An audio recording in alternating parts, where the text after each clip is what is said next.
Ya, selamat pagi saudara-saudara. Hari ini adalah hari reformasi gereja yang diperingati oleh gereja-gereja Protestan di seluruh dunia, dan hari ini tanggal 31 Oktober 2023. Nah, berkaitan dengan reformasi gereja, kita mungkin tahu tentang Martin Luther, dan ini setiap kali ada reformasi kita akan terus membawa namanya, menyebutkan namanya, karena dia menjadi tokoh yang paling dikenal di dalam dalam eranya di reformasi gereja. Tetapi di dalam tradisi Inggris atau tradisi Anglikan, khususnya di dalam tradisi gereja Anglikan yang saya melayani, kami pun mengenali adanya reformasi di Inggris, dan reformasi tersebut adalah reformasi yang melibatkan beberapa tokoh yang sangat penting, yang yang menjadi pelopor dari reformasi gereja di Inggris. Dan salah satunya adalah Thomas Cranmer. Dia adalah Archbishop Canterbury yang mempelopori terjadinya reformasi di Inggris, memisahkan diri dari Roma Katolik dan menjadi gereja Inggris yang berdiri sendiri dan akhirnya tersebar ke seluruh dunia sampai ke Indonesia. Nah, di dalam gerakan reformasi di Inggris tentu sangat berbeda dengan apa yang terjadi di Jerman.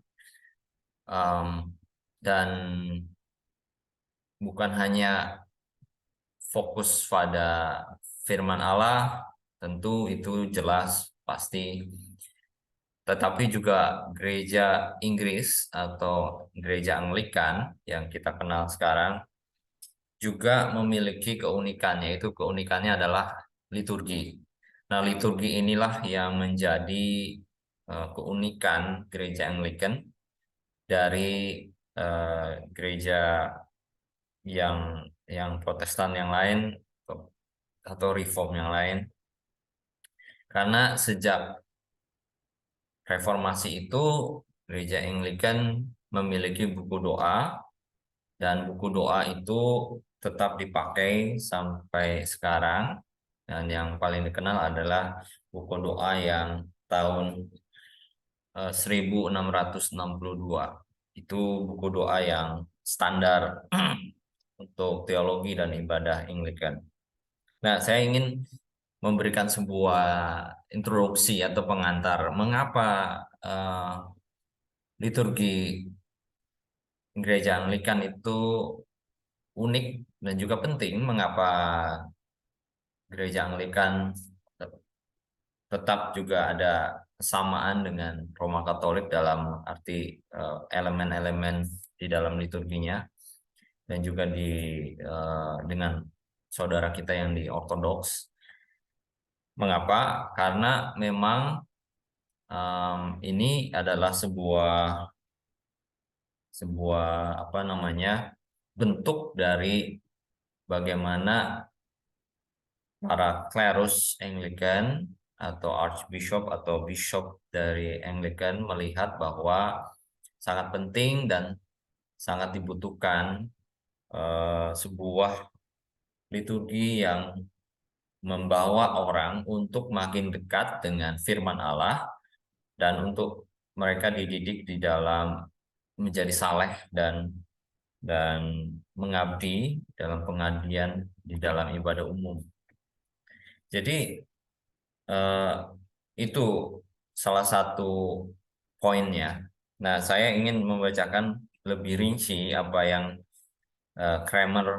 Thomas Cranmer yang dia sudah tuliskan, dan di tangan saya saat ini ada Prayer Book of the Anglican Church in Indonesia, buku doa Gereja Anglikan Indonesia. Dan di dalamnya ada sebuah bagian yang dikhususkan mengenai Anglican worship atau ibadah Anglican. Nah, ini sesuatu yang penting bagi kami karena di dalam ibadah kami bukan hanya sekedar bernyanyi, tetapi betul-betul membaca dan berhadapan dengan firman Allah itu sendiri.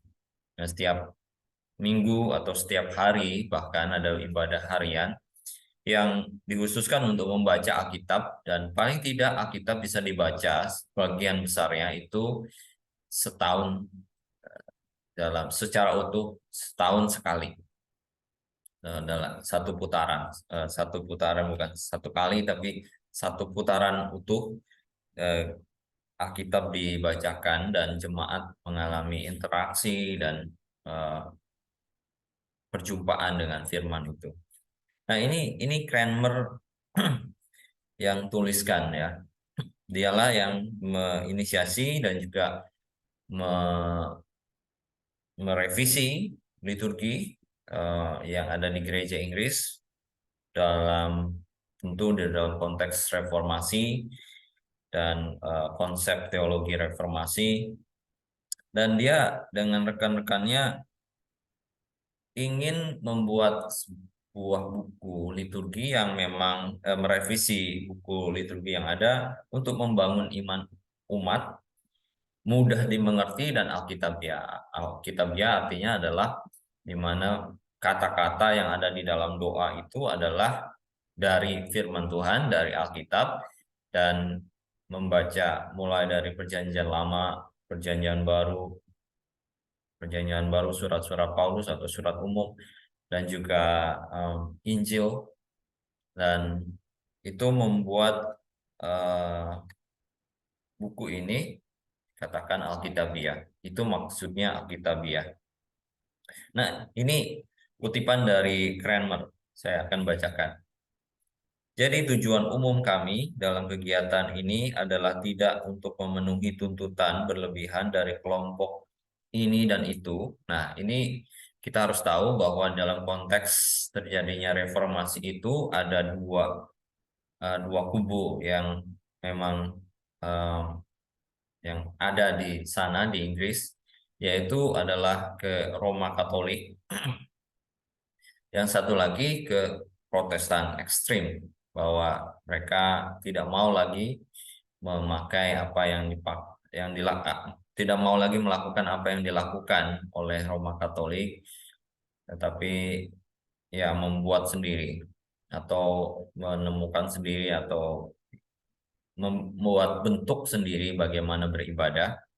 Nah, ini Cranmer ada di dua sisi itu, dan dia katakan bukan untuk memenuhi tuntutan kedua pihak itu, tetapi untuk eh, dalam dalam pandangannya, melainkan untuk melakukan hal yang menurut pemahaman kami yang terbaik. Kami anggap paling mengarah pada perdamaian dan persatuan di dalam gereja. Jadi liturgi doa ini adalah liturgi yang diharapkan akan menyatukan atau memperdamaikan gereja, dan lebih lanjut dia katakan mendapatkan penghormatan dan membangkitkan kesalehan dan pengabdian di dalam ibadah umum kepada Allah. Jadi tujuannya bukan berpihak pada Protestan ataupun pada Roma Katolik, tetapi memikirkan bagaimana gereja bisa disatukan dalam satu bentuk liturgi ibadah yang sama, dan ini juga membangkitkan kesalehan dan pengabdian di dalam ibadah umum kepada Allah.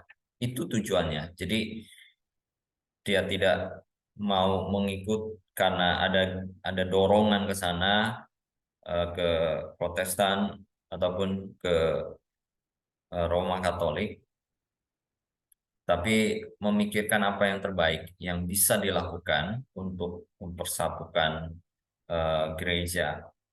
Nah, ini adalah menurut saya adalah pandangan yang paling bijak.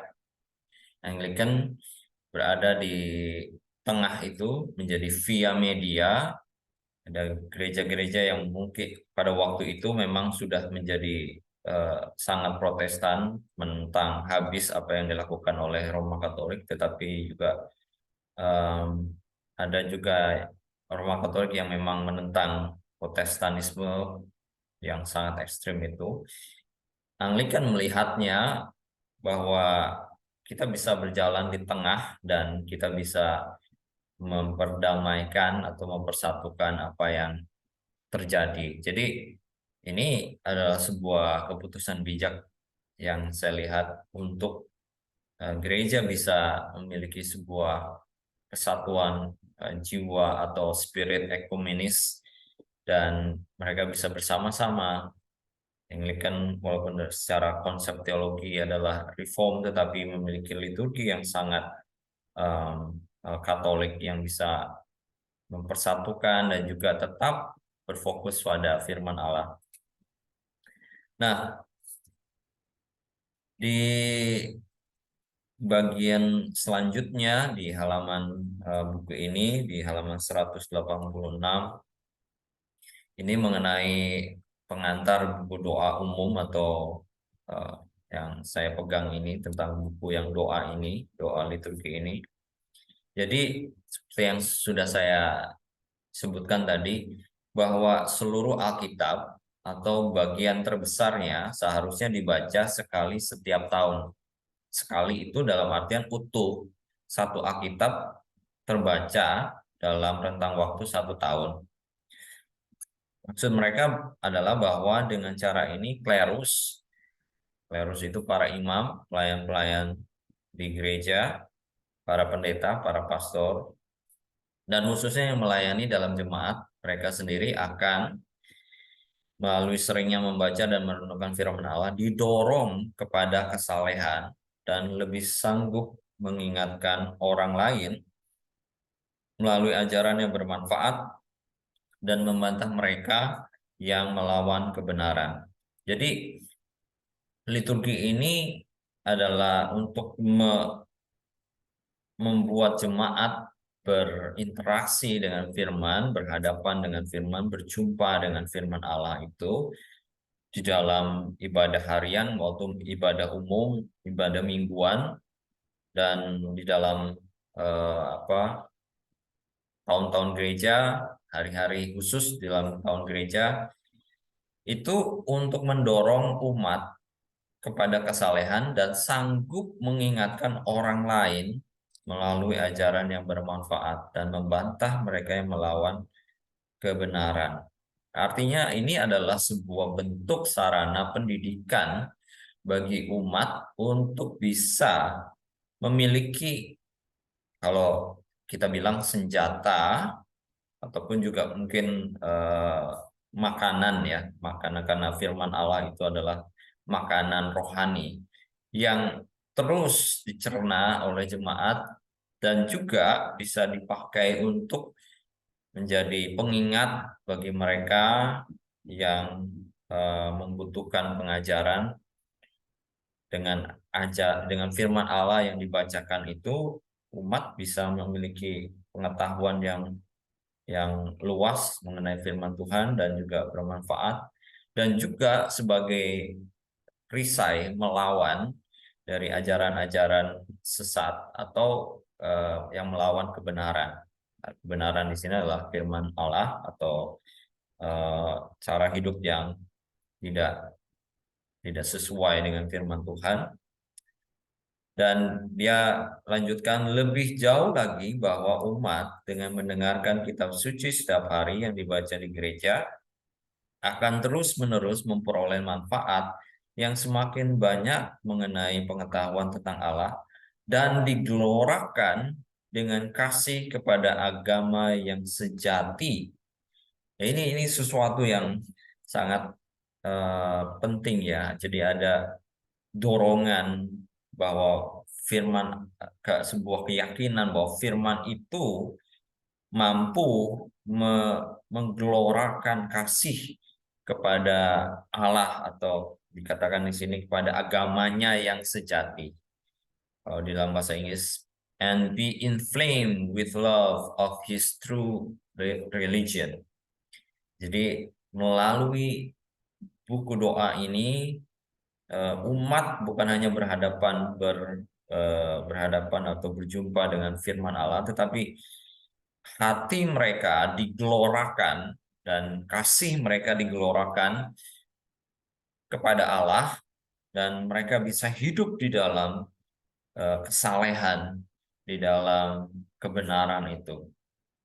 Nah, ini jadi reformasi gereja di Inggris bukan hanya berbicara mengenai eh, khotbah yang berapi-api, khotbah yang penuh dengan semangat begitu, tetapi juga itu diterapkan setiap minggu bahkan setiap hari bagaimana mereka menjalani kehidupan itu.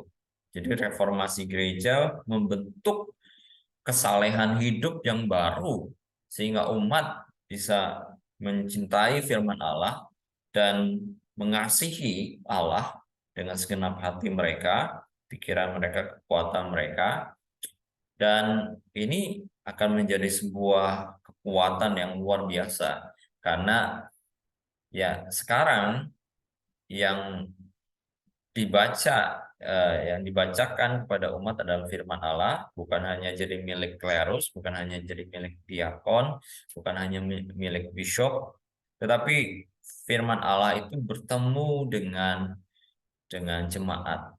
Nah, itulah mengapa buku doa yang ada sekarang di tradisi Anglikan itu bukan hanya untuk orang-orang yang melayani para imam, buat klerus, tetapi untuk jemaat.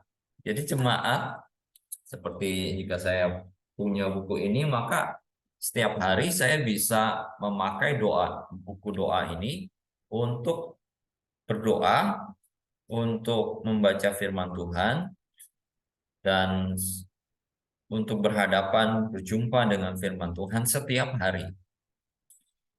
Dan harapannya adalah, keyakinannya adalah firman itu mengubah kita setiap hari ketika kita berjumpa dengan firman. Karena firman itu memiliki kekuatan yang memampukan kita untuk hidup di dalam kebenaran.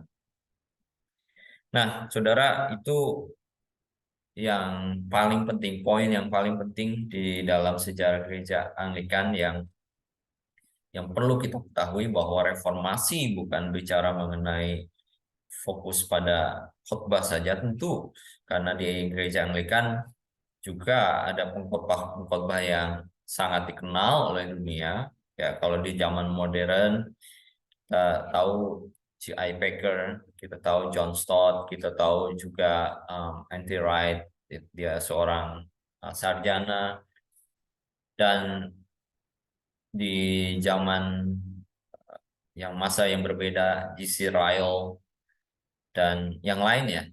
Bahkan kita tahu John Wesley adalah seorang imam Anglikan yang kemudian para pengikutnya mendirikan gereja yang berbeda, yaitu gereja Metodis.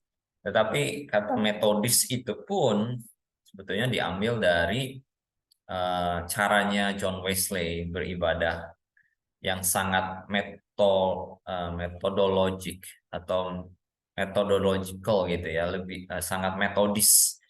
Kenapa dikatakan metodis? Karena ada buku doa, dia memakai buku doa itu, buku doa Anglikan itu untuk ibadahnya, sehingga dia sangat methodological. Oke, jadi bukan hanya di khotbah, tetapi juga di dalam liturgi itu, sehingga gereja Anglikan memiliki keunikan di dalam liturgi, bagaimana umat itu berjumpa dengan Allah. Dan saudara, kalau misalnya saudara berkunjung ke gereja-gereja Anglikan, maka saudara akan melihat ketika saudara masuk ke ruangan itu di dalam gereja Anglikan yang memang ruangan yang dikhususkan, kita akan pertama kali berhadapan dengan Fountain of Baptism atau tempat baptisan begitu Pak, di depan pintu masuk itu, karena melalui baptisanlah kita bisa memasuki gereja. Dan kalau saudara lihat ke depan, maka saudara akan melihat langsung bukan mimbar, tetapi salib. Salib, altar, dan Alkitab di depan. Nah, mimbar ada di samping kanan, ada tempat untuk pembacaan firman Tuhan sebelah kiri. Jadi umat disuguhkan, diperlihatkan untuk berjumpa langsung dengan Allah melalui salib. Itu menjadi fokus, dan juga firman Allah yang dibacakan di depan umat, dan juga penjelasan atau pemberitaan Injil atau pemberitaan firman itu di mimbar, dan pembacaan Alkitab di samping kiri untuk dibacakan. Nah, itu membuat ibadah Anglican bukan sekedar ibadah yang menekankan pada self-centris atau pada keinginan manusia, tetapi pada Allah sendiri. Fokusnya pada Allah Tritunggal itu, pada firman itu, dan pada kesatuan liturgi itu. Bagaimana gereja bersama-sama menyembah Allah dengan perkataan firman Allah, dengan menerima firman Allah, meresponi firman Allah. Jadi di dalam liturgi itu ada sebuah, kalau saya katakan itu adalah sebuah tarian, dance, bahwa bagaimana Allah berfirman kepada kita dan kita menerima dia, bagaimana dia menari dengan kita, firman itu berjumpa dan menari dengan kita, dan kita berinteraksi, kita berpikir, kita juga menghayati firman itu. Dan disitulah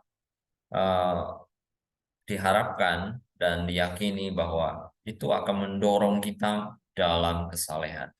Ya tentu karena firman Allah itu memiliki kekuatan yang mampu bukan hanya mendorong pada kesalehan, tetapi kita lihat sekarang ada sejarah reformasi yang terjadi karena firman Allah itu kembali seolah-olah ditemukan, dan pengajaran firman itu disampaikan dengan gamblang. Nah, inilah semangat itu, dan inilah yang dijaga oleh gereja Anglikan, bukan hanya sekedar khotbahnya tetapi juga liturginya. Bagaimana umat atau jemaat itu bisa memelihara api firman Allah itu dan membawanya kepada keluarga mereka, pada teman-teman mereka, pada komunitas mereka. Nah, semoga ini adalah sebuah introduksi yang membuka wawasan kita mengenai liturgi gereja Anglikan. Saya berharap suatu saat jika saudara mendengarkan ini, saudara bisa datang, melihat, dan juga mengalami liturgi itu, cara beribadah itu di dalam gereja Anglikan. Cari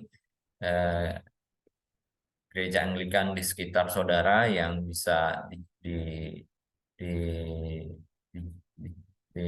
didatangi, atau mungkin juga bisa kontak dengan saya untuk kita bisa belajar, dan saudara bisa mengalami apa yang saya sudah sampaikan ini secara langsung, bagaimana liturgi itu sangat dekat berkaitan erat dengan firman Allah.